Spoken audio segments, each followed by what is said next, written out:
as Michaels claimed that he sold the same way he did in the 90s. I can't even be a bad guy anymore with people thinking that there's a part of me that's really bad. Even the match itself got blown out of proportion because that confirmed to me that I made the right choice in never trying to be a heel again, because that's the way I sold when I was a heel, and fast forward to 2005, and now that's considered overselling. Now overall, the match is a mixed bag for everyone. Some fans find it wildly entertaining. Shawn, come on, bro. Just all that extra stuff from the big boot alone. Come on, Shawn. Come on, bro. Just be 100. You didn't like what they were going to do. Going forward, this was going to be a one and done situation. So you said, all right, fuck it. And you took matters into your own hand and you oversold like hell nah. What's good, y'all? It's your boy Ross back at it again with another video. So we're going to check out 10 wrestlers who ruined a match on purpose. Now, this is going to be quite of a interesting list. Ruining a match on purpose obviously can come with some consequences, especially from the people that are running things in the back. So we're going to check out the individuals that say, you know what, man, F this match and F you. I'm going to do what I want to do. Appreciate all love and support. Let's get right into the shenanigans, man. You don't want to do this. You don't want to take the table. Guess what? Broncos. So if you don't want to do this, you don't want to take the table, guess what? Broncos, all right. We'll take the table to them. This is not going to be down. Oh. A mission. Oh. Now, wrestling may be scripted, but that doesn't mean that every match goes according to plan. Whether it's out of frustration, disrespect, or just pure rebellion, a few wrestlers have taken upon themselves to throw the script right out of the window, sabotaging matches live in front of stunned fans and furious promoters. Join us now as WrestleMania looks at 10 wrestlers who ruined a match on purpose. Be sure to subscribe and hit that notification bell for daily wrestling videos and follow us on Facebook for exclusive lists. Also check out our new videos on WrestleMania XL. Number 1, Owen Hart and Mick Foley. Did you know that Owen Hart and Mick Foley had a negative 5-star classic? Well, actually, they tried to, but failed spectacularly. Mick Foley revealed in his first book, Have a Nice Day, that he and Owen Hart heard that Wrestling Observer newsletter publisher Dave Meltzer was in attendance for a house show in San Jose and decided to rib the journalist by having the worst match ever. Now, could you imagine Mick Foley and Owen Hart having a terrible match? Yeah, well, these guys could wrestle a broomstick and make it look good, but Owen Hart was known as the King of Ribs, and the former Intercontinental Champion played plenty of lighthearted jokes backstage, such as convincing Ahmed Johnson that he was going to be on The Tonight Show, to taking Yokozuna to Toilet City by giving him laxatives on a plane. But both men were down for the plan, and so was Stone Cold Steve Austin, who was the special enforcer of the match. Now, unfortunately, there's no footage of the match itself, but reportedly Owen Hart and Mick Foley oversold every single move. There was even a ridiculous spot of Owen and Mick Foley hitting each other with popcorn bags, and Owen even did popcorn angels during the match. Dave Meltzer didn't have a single clue what was going on, but unfortunately for Foley and Hart, the wrestling journalist was quite entertained by their antics and didn't think that the match was anything close to a negative 5-star match. So, here's the thing. Like, I didn't know that they were doing this. I did watch the match and go, they took bags of popcorn and they would hit each other with bags of popcorn and sell it like crazy, and it was absolutely preposterous. But it also got over, and also, even those guys trying to be bad, like they were still like it really wasn't like what I would call a bad. It was a ridiculous match. Right. You know, it was like watching two guys do a comedy match, but they're talented guys. Like it really wasn't anything resembling like a negative star horrible match. It was a comedy match that got over. It got over with the crowd. It's a shame that this match will never be seen by the masses because it sounds like a good time, even if this was trying to be the worst. I would have loved to have seen that, but once again, it was rare. I mean, you got to take into consideration the time period. Most people didn't have actual cameras because back then, actually having a camera was expensive. So you had to have money and the equipment to actually have a camera. So if you did go to a house show, a lot of times those house shows, they were not televised. You didn't really see any footage of anything from the house shows. It was just if you went, if you knew about it, you went, you had a good time, and that was it. It was a different experience than the regular live television shows. So I would have loved to have seen them trying to have a horrible match, only for it to actually still be entertaining. Match ever. Number 2, Ric Flair versus Bret Hart. Bret Hart believes that Ric Flair has no in-ring psychology. The former WWE champion isn't shy about criticizing the Hall of Famer, and even though he does have respect for the Nature Boy, in Bret's book, Bret Hart, the best there is, the best there was, and the best there ever will be, Hart described the first time working with Flair, and it wasn't a good analysis. I was looking forward to finding out whether he was the best worker in the business, as all the marks and wrestling commentators generally declared. Flair was what my dad called a routine man because he did the same match every night no matter who we worked with. He also liked to call every step of the match with little input from me. But according to Bret, after beating Flair for the WWE title, his matches against the wrestling legend only got worse over time. Soon enough, I was launched on return bouts with Flair, who seemed bent on sabotaging our matches. Hart wasn't sure if Rick was doing it on purpose or by accident, but he would screw up Hart's comebacks and mess up finishes.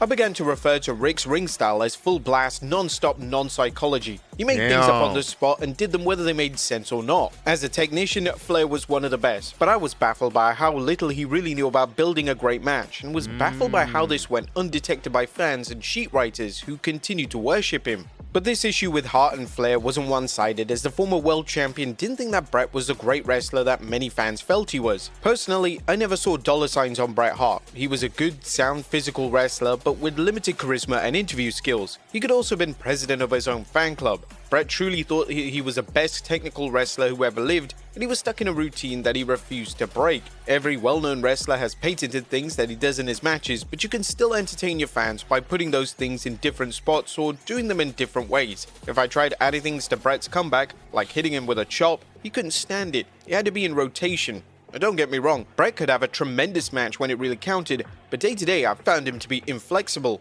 Now it's clear that both men weren't fans of one another. Bret and Ric Flair have been taking pot shots at one another ever since the early 90s. Bret has publicly called Flair overrated. However, he thinks that a reported incident before him and Flair behind the scenes resulted in the Hall of Famer trying to sabotage him. Bret was frustrated with a series of bad matches he was having against Flair, so he went to talk to Vince about it. Vince reportedly told Bret Hart to speak up because he was in charge now, so Bret did and said something on the lines of, "I'm champ now." That was in front of the entire locker room, and Bret feels that Flair never forgot about that moment. Whatever the case may be, it's a shame that the two of the best in the world couldn't really see eye to eye. Flair does acknowledge that he didn't have good matches against Bret Hart when he won the title in '92, as Bret revealed that Ric Flair was going through personal issues at the time as well as depression, but it feels like a good amount of ego could have gotten the best of them. Sometimes great wrestlers don't always result in great matches. Number 3. This is very true. This is a very true situation. Sometimes people will look at these individuals and look at their body of work and be like, damn, man, these guys had a crazy, body of work between both of these individuals over their career. Can't wait for them to lock up one-on-one in the ring, and then the styles don't mesh well. The interaction, the chemistry in the ring doesn't mesh well. Doesn't mean that they're not good still on their own right. It's just sometimes to have a great match, you need to have a great partner. And if the styles and egos especially are clashing, it can end up in the match not being to the quality that I think a lot of people were expecting. So, and we all know about this one. Shawn Michaels versus Hulk Hogan, one of the most funniest matches of all time. Shawn Michaels versus Hulk Hogan. Yep, probably the most infamous match of all. Now, to put into context, the build to this match was great. Shawn Michaels cut a memorable heel promo trolling Montreal, and Shawn did an amazing job to get the people to boo him in a matter of weeks. Reportedly, the original plan for Shawn Michaels and Hulk Hogan was set to have 2 matches starting at SummerSlam. Hulk Hogan was scheduled to win the first one, and then Shawn Michaels the last. But that didn't work for Hulk Hogan, brother.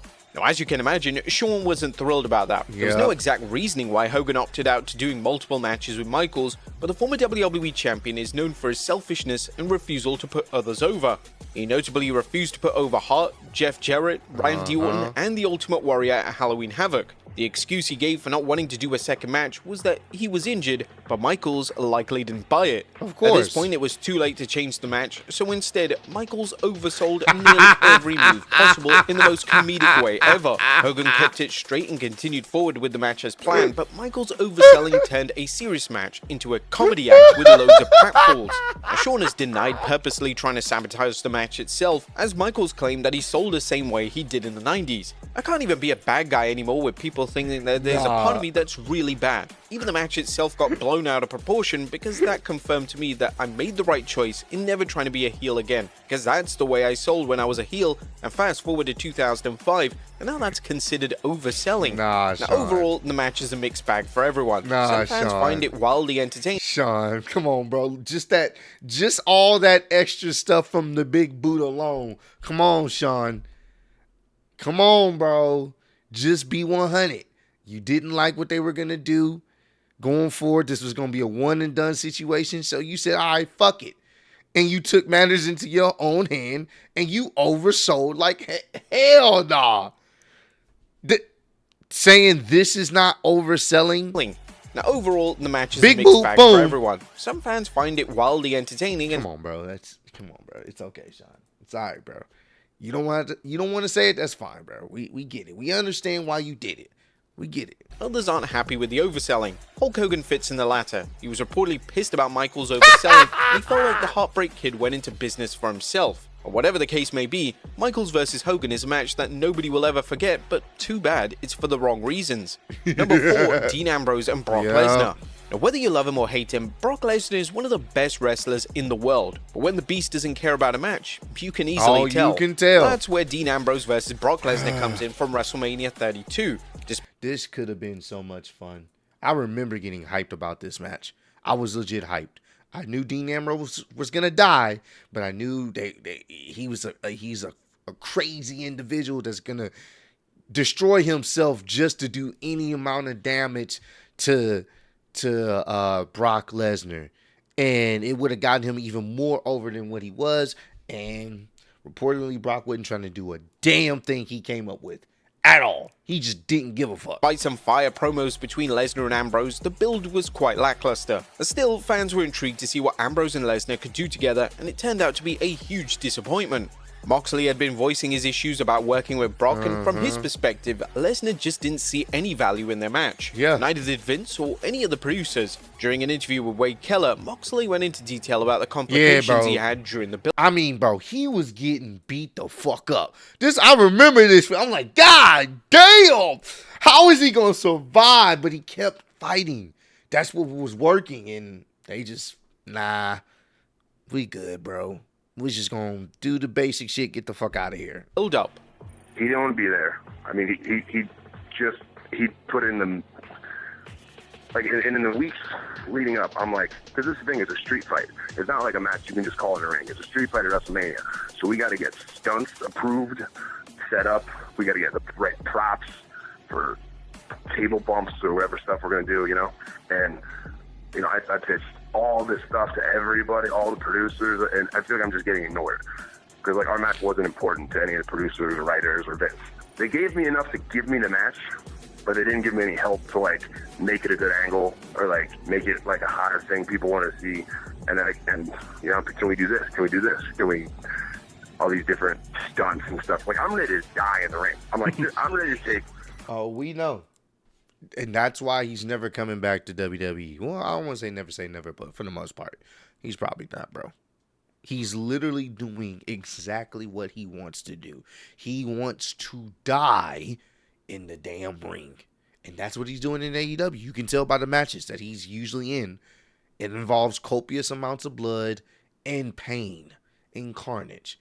That's what he was trying to get somewhere close to. Would it we have appreciated for sure? But Brock wasn't trying to do it. WWE was not trying to do it. So I'm ready to take the worst. I'm not trying to put Brock through abuse. I'm trying to take the worst beating in the history of the world. Like I'm ready to be. I'm like, if he kills me, great. I'll go down as a legend. I was ready to do anything. But in the weeks leading up, you know, the angle is not good. Brock's not even there half the time. We don't do anything interesting. Now, Moxley has gone on record and called Lesnar lazy. Meanwhile, Brock Lesnar has never talked about the former WWE champion. However, his former advocate Paul Heyman addressed Moxley's comments, and he cited that the former WWE star had attitude problems and dismissed the notion that Brock Lesnar was quote-unquote lazy. Anybody who thinks that Brock Lesnar is lazy is not taking a look at the right circumstance. Come on, lazy? Lazy got him to an NCAA Division I heavyweight championship. Lazy had him knock out Randy Couture in his 4th MMA fight, the greatest heavyweight champion of all time in UFC. Now, it's not clear if Brock Lesnar intentionally tried to ruin the match, but it's clear that he wasn't invested in it. Yeah, when a wrestler isn't care. invested into a match, then they tend to put less than 100%.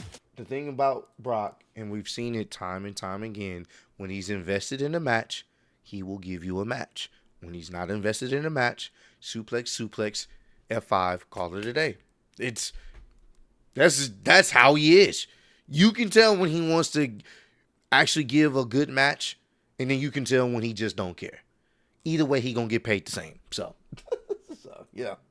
Brock Lesnar and Dean Ambrose could have had something special, but instead, they had a very disappointing match on the grandest stage of them all. Number 5, Bruiser Brody versus Lex Luger. Now, this was another strange match, but nothing too out of the ordinary for Bruiser Brody. The Legacy Hall of Famer is certainly deserving of his legendary status thanks to his feuds against the Sheik, as well as Terry and Dory Funk, but Brody was well known for his tendency not to sell, going majorly off script. And that eventually became part of his persona in his final years of wrestling. But it wasn't just that Brody would refuse to not sell, he would often change the finish of the match or refuse to job altogether. Damn. He really wasn't the easiest man to work with in the ring. His infamous cage match against Lex Luger is a prime example of this. The WWE Hall of Famers had a steel cage match in January '87 in Florida, and out of nowhere, Brody just stopped selling for Luger. If Luger punched him, he just stood there. If Luger grappled with him, he just stood there.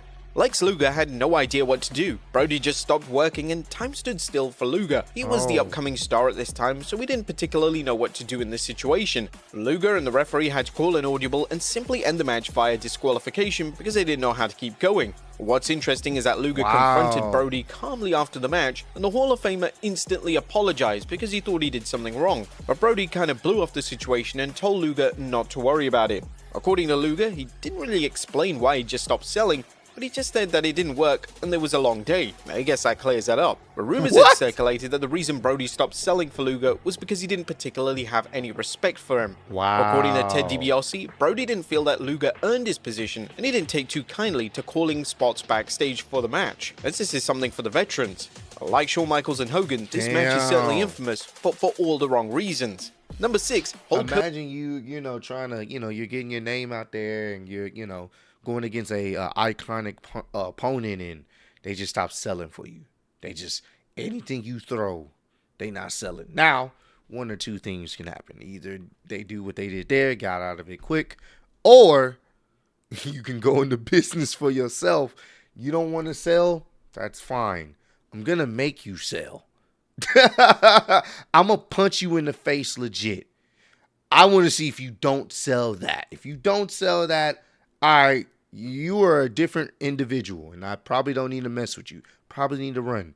But if you do sell it, then I'm expecting some type of receipt, and we can have a real fight. Hogan versus Kevin Nash.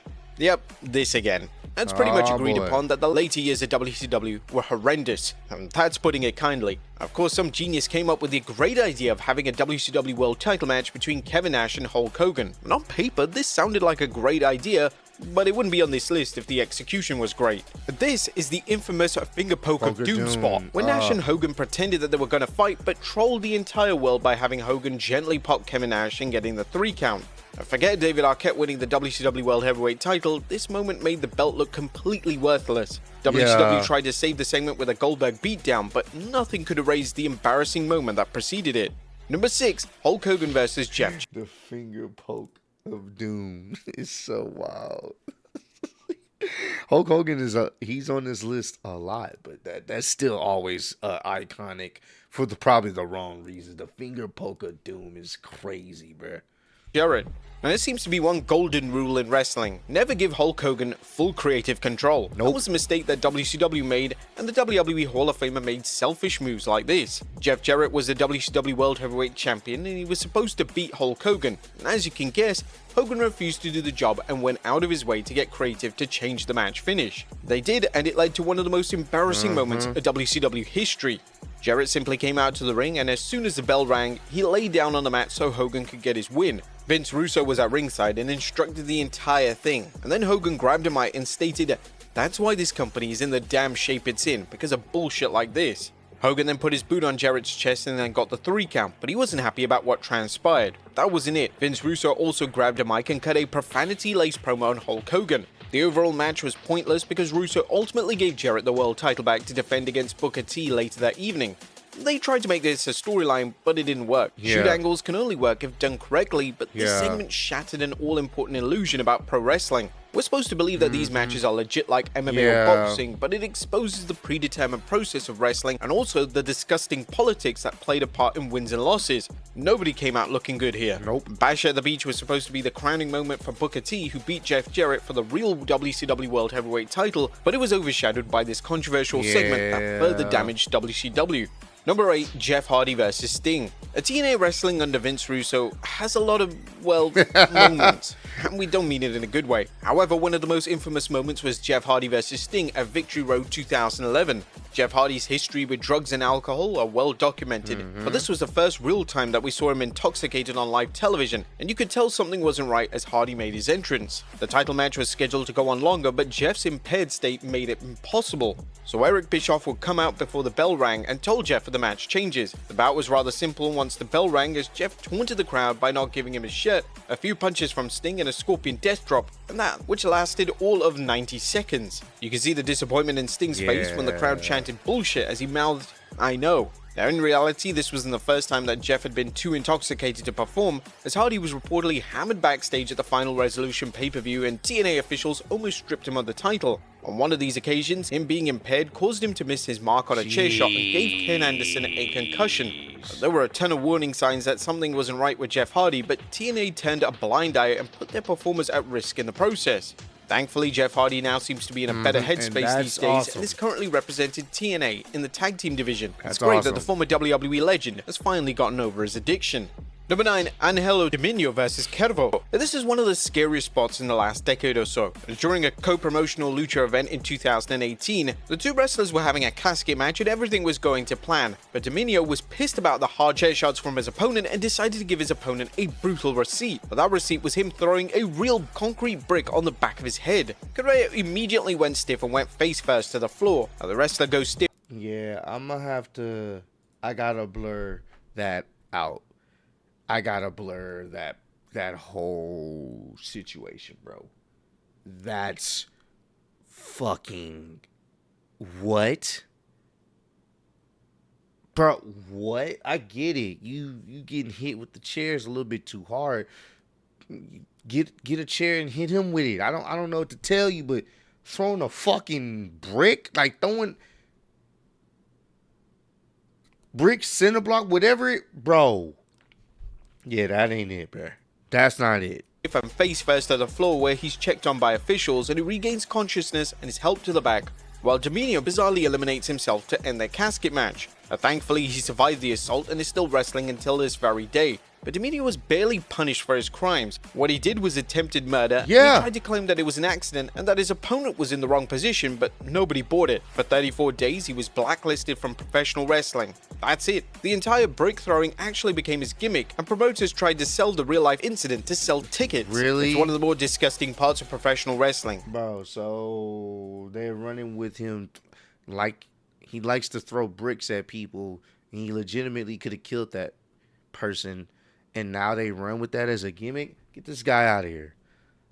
Get this guy out of here, bro. What the fuck? What is that? What is that? No, he tried to kill someone. And then pass it off as an accident. No. Get him out of here, bro. Get him out of here. A professional wrestler who's been in the business for more than 30 years let his temper get the better of him, and nothing happens to him. And number 10, Earthquake vs. Koji Katawa. Horrible. The WWE held a pay-per-view with Super World of Sports called Wrestle Dream on April 1st, 1991. The show had Bret Hart battling George Takano and Hulk Hogan vs. Yoshiaki Yatsu for the WWE Championship. But the one match that people only remember is Earthquake vs. Koji. Yeah, the strange thing about this match is that it wasn't the first time that Koji and Earthquake worked together. But on April 1st, Koji had no interest in having a good match. Koji's temper flared up after he threw the announcer's table at the ring, and the match consisted of them smacking each other's hands and pacing around the ring. You could see the frustration on Earthquake's face, and he even shouts, "This was pro wrestling." But the match went completely off script and ended when Koji kicked the referee, causing a DQ. He stormed out of the ring hot and grabbed a mic and then dropped the infamous F-bomb, labeling wrestling as fake before charging right to the back. Now, Koji had a reputation of unprofessional behavior, but just before his match with Earthquake, Koji was fired from New Japan Pro Wrestling and expelled from Sumo due to his attitude. It's still unclear why he lost his temper so quickly. But there you have it, folks. 10 wrestlers. Craziness, man. But buddy that's throwing bricks, get him out of here. I hope he's not wrestling no more. I don't like to hear people legitimately trying to hurt someone in a way to, like, bro, he could have killed him. What the hell? Get him out of here, bro. Now that's part of the gimmick? No. But hey, comment down below. Let me know some other wrestling related videos you guys want me to check out. I definitely will. I appreciate all love support. Road to 150K. Appreciate y'all kicking with me. See you on the next one. Peace.